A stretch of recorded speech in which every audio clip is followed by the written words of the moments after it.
نماز پڑھتے وقت دو غلطی کبھی مت کرنا ورنہ کوئی دعا قبول نہیں ہوگی اور نہ ہی کوئی وظیفہ پورا ہوگا۔ بسم اللہ الرحمن الرحیم۔ نماز دینی اعمال میں سے بہترین عمل ہے۔ اگر یہ بارگاہ الہی میں قبول ہو گئی تو دوسری عبادات بھی قبول ہو جائیں گی، اور اگر یہ قبول نہ ہوئی تو دوسرے اعمال بھی قبول نہ ہوں گے۔ جس طرح انسان اگر دن رات میں 5 دفعہ نہر میں نہائے دھوئے تو اس کے بدن پر میل کچیل نہیں رہتی، اسی طرح 5 وقت نماز بھی انسان کو گناہوں سے پاک کر دیتی ہے۔ اور بہتر ہے کہ انسان اول وقت میں نماز پڑھے۔ جو شخص نماز کو معمولی اور غیر اہم سمجھی وہ اس شخص کی مانند ہے جو نماز نہ پڑھتا ہو۔ حضور نبی کریم کا ارشاد گرامی ہے کہ جو شخص نماز کو اہمیت نہ دی اور اسے معمولی چیز سمجھے وہ آخرت میں عذاب کا مستحق ہے۔ ایک دن آپ مسجد میں تشریف فرما تھے۔ ایک شخص مسجد میں داخل ہوا اور نماز پڑھنے میں مشغول ہو گیا، لیکن رکوع اور سجود مکمل طور پر نہ بجا لایا۔ اس پر آپ نے فرمایا اگر یہ شخص اس حالت میں مر جائے جبکہ اس کے نماز پڑھنے کا یہ طریقہ ہے تو یہ ہمارے دین پر نہیں مرے گا۔ بس انسان کو خیال رکھنا چاہیے کہ نماز جلدی جلدی نہ پڑھے اور نماز کی حالت میں خدا کی یاد میں رہے اور خشوع و خضوع اور وقار اور یکسوئی سے نماز پڑھے، اور یہ خیال رکھے کہ کسی ہستی سے کلام کر رہا ہے اور اپنے آپ کو خداوند عالم کی عظمت اور بزرگی کے مقابلے میں حقیر اور ناچیز سمجھے۔ اگر انسان نماز کے دوران پوری طرح ان باتوں کی طرف متوجہ رہی تو وہ اپنے آپ سے بے خبر ہو جاتا ہے، جیسا کہ نماز کی حالت میں حضرت امیر المؤمنین امام علی کے پاؤں سے تیر کھینچ لیا گیا اور آپ کو خبر تک نہ ہوئی۔ علاوہ ازیں نماز پڑھنے والے کو چاہیے کہ توبہ و استغفار کرے اور نہ صرف ان گناہوں کو جو نماز قبول ہونے میں مانع ہوتے ہیں، مثلا حسد، تکبر، غیبت، حرام کھانا، شراب پینا اور خمس و زکوٰۃ کا ادا نہ کرنا ترک کر دے، بلکہ تمام گناہ ترک کر دے۔ نیز بہتر ہے کہ جو کام نماز کا ثواب گھٹاتے ہیں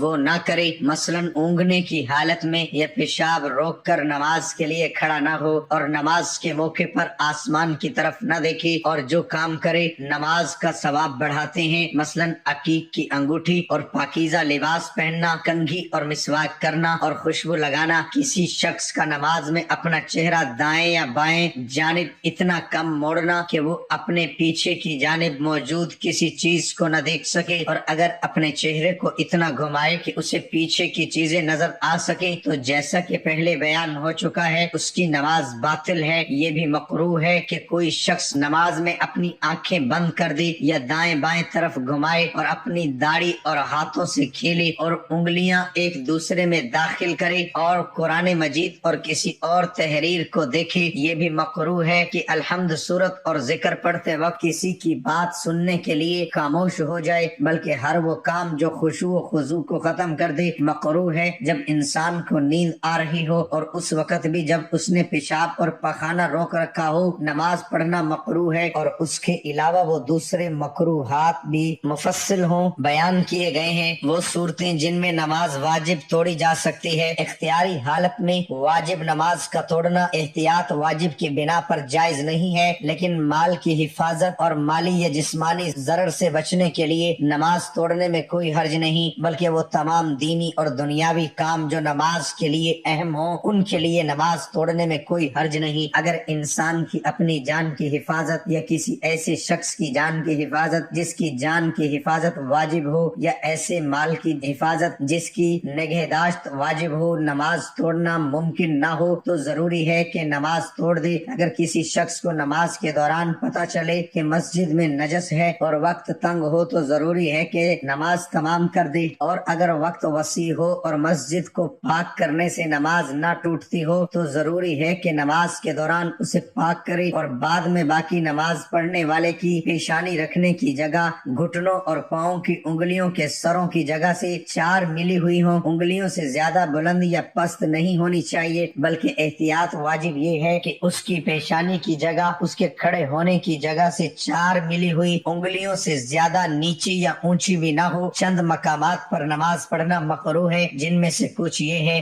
حمام، شور زدہ زمین، کسی انسان کے مقابل، اس دروازے کے مقابل جو کھلا ہو، سڑک اور گلی کوچے میں، بشرط یہ گزرنے والوں کے لیے باعث سے زحمت نہ ہو، اور اگر انہیں زحمت ہو تو ان کے راستے میں رکاوٹ ڈالنا حرام ہے۔